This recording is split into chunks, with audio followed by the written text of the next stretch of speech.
Driverless car के मामले में भारत कभी भी पीछे नहीं रहा है। कहीं ना कहीं इसका उल्लेख हमें देखने ज़रूर मिलता रहा है। ये बात सिर्फ आज की ही नहीं, अगर जो हम कई सदियों पुराने लगभग रामायण काल के दशक तक की बात देखें, तभी भी भारत के पास कुछ ऐसी टेक्नोलॉजीज़ और ऐसी कुछ चीज़ों का जिक्र किया जाता रहा है जिसमें ये दर्शाया गया है कि ड्राइवरलेस कार जैसा कुछ टेक्नोलॉजीज़ दर्शाई गई है। पर आज का ज़माना मॉडर्नाइजेशन का है, नई टेक्नोलॉजीज़ का है, नया वर्ल्ड ग्रो हो रहा है, जिसमें ड्राइवरलेस कार एक बहुत ही बड़ी अहमियत दर्शाती हुई है कि आज के वर्ल्ड में और कितने बड़े बड़े शहर, कितने बड़ी बड़ी कंट्रीज़ जैसे कि एडवांस कंट्रीज़ दुबई, ये सब में ड्राइवरलेस कार आना शुरू भी हो गया है। एंड वहाँ पर ऐसी कार्स रोड पे इम्प्लीमेंट भी होती हुई दिखाई देती है। अब ऐसे में सबसे बड़ा सवाल ये उठता है कि क्या भारत भी तैयार है? भारत भी ड्राइवरलेस कार्स के लिए तैयार है? क्या भारत की सड़कें तैयार हैं? पहली बात तो ये कि क्या भारत की सड़कें तैयार है ड्राइवरलेस कार्स के बारे में। तो आज डिस्कस करेंगे कुछ इसी टॉपिक्स पे कि क्या इंडिया तैयार है ड्राइवरलेस कार के मामले में, और मैं बताऊंगा आपको कुछ पॉजिटिव और नेगेटिव पॉइंट्स कि अगर जो ड्राइवरलेस कार्स इंडिया में आती है तो क्या पॉजिटिव इफेक्ट्स होंगे इसके और क्या नेगेटिव इफेक्ट्स होंगे। तो अभी अगर जो फ़िलहाल की सिचुएशंस देखें तो भारत के roadways and vehicle transportation minister ने इस चीज़ पर बिल्कुल ही साफ मनाही कर दी है। मिस्टर नितिन गडकरी ने साफ मनाही कर दी और मनाही कहते हुए ये कहा कि अगर जो भारत में ऐसे सिचुएशन में अगर जो ड्राइवरलेस कार्स को लाया जाता है तो इसके कारण जॉबलेस क्रिएट होगा, लोगों में जॉब्स की कमियां हो जाएंगी। जैसे कि हम सबको पता है इंडिया में काफ़ी सारे ड्राइवर्स हैं, उबेर, ओला, टैक्सी, ये सब चीज़ों के। तो अगर जो ड्राइवरलेस कारें आती हैं तो ये सब अपनी जॉब्स खो देंगे, और ये अभी इंडिया चाहता नहीं है, क्योंकि अभी इंडिया वैसे ही सफ़र कर रहा है एंड इंडिया को चाहना अभी एम्प्लॉयमेंट रेट ऐसे ही बढ़ाना है। तो instead of bringing and implementing the driverless cars, mister Nitin Gadkari ने ये कहा कि हम नया रोडवे डेवलप करने के और नई व्हीकल को डेवलप करने पे ज़्यादा ध्यान देंगे, जिसके कारण 50 लाख से भी ज़्यादा जॉब्स की अपॉर्चुनिटी फ्यूचर में क्रिएट हो पावे। पर यह तो रही बात अभी की, लेकिन क्या भविष्य में ऐसा होता है कि इंडिया में भी ड्राइवरलेस कार्स आती हैं तो क्या उसके पॉजिटिव इफ़ेक्ट्स होंगे और क्या उसके नेगेटिव इफ़ेक्ट्स होंगे। तो आइए सबसे पहले जानते हैं इसके कुछ पॉजिटिव कॉज के बारे में कि किस तरह से भारत में अगर जो ड्राइवरलेस कार्स आती हैं तो क्या उसके पॉजिटिव फ़ायदे होंगे।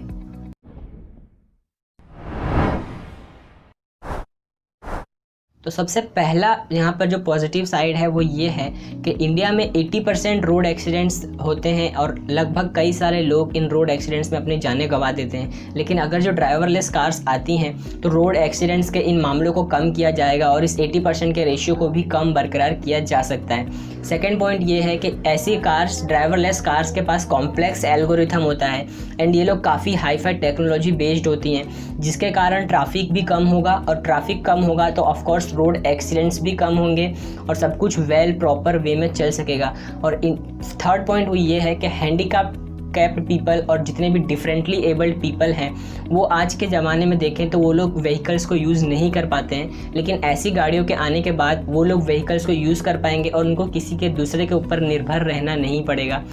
अब जो नेक्स्ट पॉइंट देखें तो नेक्स्ट पॉइंट ये आता है कि इंडिया में 30% से भी ज़्यादा ड्राइवर्स ऐसे हैं जिनका लाइसेंस इल्लीगल है, मतलब कि उनको ड्राइविंग अच्छे से अभी नहीं आती है लेकिन फिर भी उनको लाइसेंस अलॉट कर दिया गया है। तो अगर जो ड्राइवरलेस कार्स इंडिया में आती हैं तो ऐसे ड्राइवर्स की संख्या कम होगी और ऐसी चीज़ों की भी रोक टोक लगेगी कि जिसमें इल्लीगल लाइसेंस किसी को भी अलॉट नहीं किया जा सकता। नाउ अगर फिफ्थ पॉइंट देखें तो वो सबसे बड़ा पॉइंट मुझे लगता है कि ऐसी कार्स के आने के बाद से वुमेंस के लिए सेफ्टी मेजर्स बढ़ सकते हैं इंडिया में। इंडिया में बेसिकली जितने भी क्राइम रेट्स होते हैं तो वो इसी सब चीज़ों से रिलेटेड होते हैं। तो अगर जो ऐसी कार्स आती हैं तो वुमेंस के लिए सेफ्टी मेजर्स हो सकते हैं, उनको भी कहीं जाने में या कहीं आने में किसी भी टाइम अपने आप पे हैरेसमेंट या तो कुछ अलग फील नहीं करेंगे और फ्री होकर कहीं भी कभी भी किधर भी मूव कर सकते हैं। जो दूसरा पॉइंट ये है कि अगर जो इलेक्ट्रिक कार्स इंडिया में आती हैं तो इसका सबसे बड़ा फ़ायदा ये होगा कि इंडिया का पॉल्यूशन लेवल काफ़ी कम होगा, क्योंकि ऐसी कार्स जो होती हैं वो बेसिकली टोटली इलेक्ट्रिकल कंज्यूप्शन होती है। तो मतलब ये सब कार्स इलेक्ट्रिसिटी पे चलेंगी, तो इलेक्ट्रिसिटी पे चलने के कारण इनका फ्यूल कंज्यूप्शन भी बहुत कम होगा, ये लोग पेट्रोल डीजल सब यूज़ नहीं करेंगे। तो ऑफकोर्स पॉल्यूशन लेवल काफ़ी कम होगा, जैसा कि दिल्ली में काफ़ी लेवल पॉल्यूशन का बढ़ जाता है। तो ये थे कुछ इसके पॉजिटिव पॉइंट्स। एंड अब देखते हैं कुछ नेगेटिव पॉइंट्स के बारे में, जो कि अगर जो ड्राइवरलेस कार्स इंडिया में इंट्रोड्यूस कराई गई तो कुछ नेगेटिव साइड इफ़ेक्ट्स हो सकते हैं।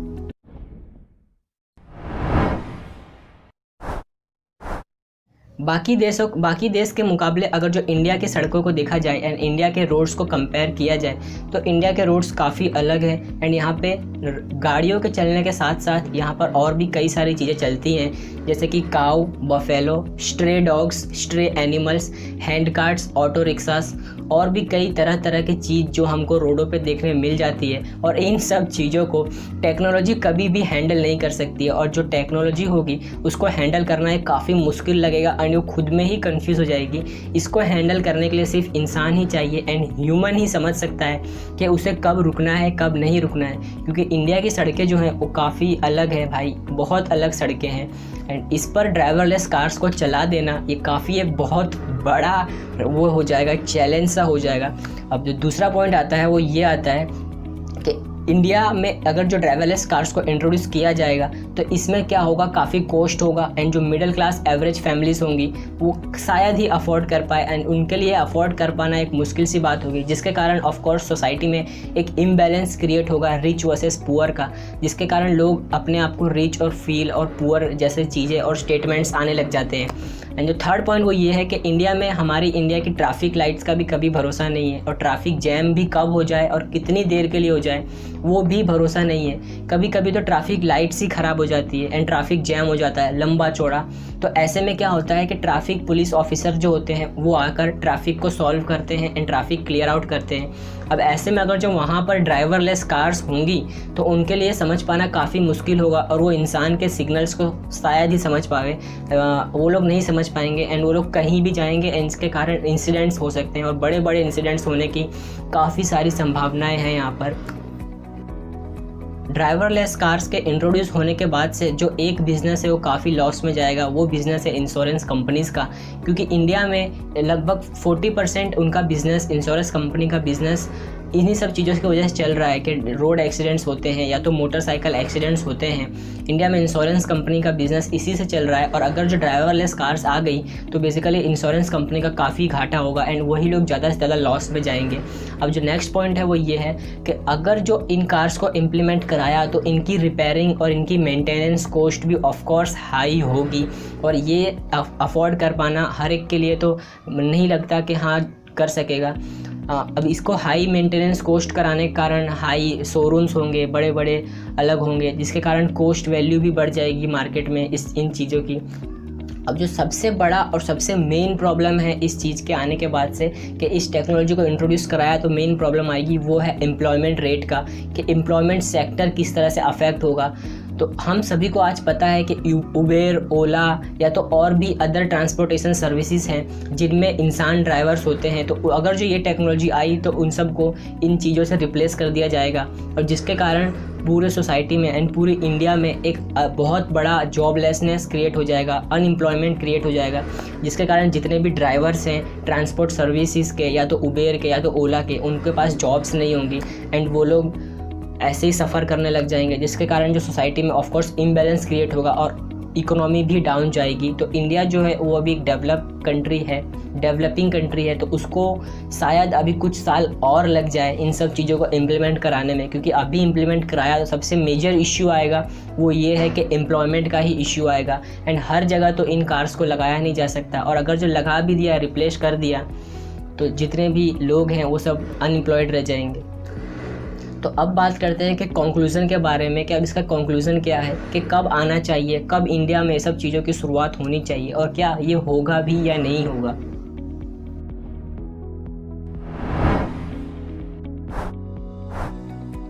तो इंडिया अगर जो चाहता है कि वो ड्राइवरलेस कार्स को इंट्रोड्यूस कराए तो इसके लिए इंडिया को काफ़ी सारे चीज़ों पे फोकस करना होगा, जैसे कि हमारी ट्रैफिक लाइट्स पे काफ़ी सारी चीज़ों को सुधारना होगा, और नए नए रोड्स बनाने होंगे, इतने एडवांस रोडवेज़ रखने होंगे जिसके कारण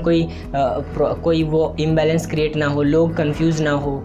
कार्स कंफ्यूज ना हो, टेक्नोलॉजी प्रॉपर वे में काम कर पावे। हमको तरह तरह के सिग्नल्स लगाने होंगे, रोड वे, फुटपाथ वे, बाईसाइकिल्स के लिए अलग रास्ते और एनिमल्स के लिए अलग रास्ते, इस तरह के लेन्स बनाने होंगे जैसा कि हम फॉरेन कंट्रीज़ में देखते हैं, और भी तरह तरह की चीज़ें जो है करनी पड़ेगी इंडिया को। और अभी प्रेजेंट टाइम में ड्राइवरलेस कार्स को लाना ये बहुत ही बड़ी गलती करेगा इंडिया अगर जो ऐसा करता है तो। एंड अभी तो शायद ये नामुमकिन सा है, क्योंकि ना तो हमारे रोड अच्छे हैं और ना ही हमारे सिग्नल्स और ना ही हमारी ट्रांसपोर्टेशन फैसिलिटीज़ और भी कुछ भी अच्छा नहीं है, और ना ही हमारा लेबर वर्क अच्छा है। एंड ऐसे में ड्राइवरलेस कार्स लाना एक इम्पॉसिबल सा टास्क है। एंड अगर जो ये चीज़ें फ्यूचर में आती है तो फ्यूचर में काफ़ी बढ़िया रहेगा, लेकिन फ्यूचर में लाने से पहले इंडिया को इन सब चीज़ों पे फोकस आउट करना होगा और भी कई चीज़ों को सुधारना होगा, जिसके कारण एम्प्लॉयमेंट भी बना रहे, और तो और अनएम्प्लॉयमेंट भी इंडिया में ज़्यादा क्रिएट ना हो, तो इकोनॉमी भी अच्छी तरह से ग्रो करती रहे। सो वेल गाइस, कंक्लूजन यही है कि अभी के हिसाब से इंडिया को इस सब चीज़ों पे ज़्यादा फोकस नहीं करना चाहिए, क्योंकि इसके कारण एम्प्लॉयमेंट रेट कम होगा, और हमारे पास इतनी अच्छी अभी रोड्स भी नहीं है, ना तो हमारे पास इतनी अच्छी अभी टेक्नोलॉजीज़ है कि इंडिया इन सब चीज़ों को इम्प्लीमेंट कर सके। सो वेल गाइस, ये थी कुछ आज की इन्फॉर्मेशन ड्राइवरलेस कार्स के बारे में कि क्या इंडिया तैयार है। तो आई होप आप सब जान ही गए होंगे कि क्या इंडिया तैयार है और क्या नहीं तैयार है। सो वेल गाइस, अगर चैनल पर न्यू हो तो सब्सक्राइब कर देना। मैं इसी तरह के कुछ इन्फॉर्मेशनल वीडियोस लाता रहता हूँ इस चैनल पर। मैं मिलता हूँ किसी नेक्स्ट वीडियो में किसी अच्छे से टॉपिक के साथ।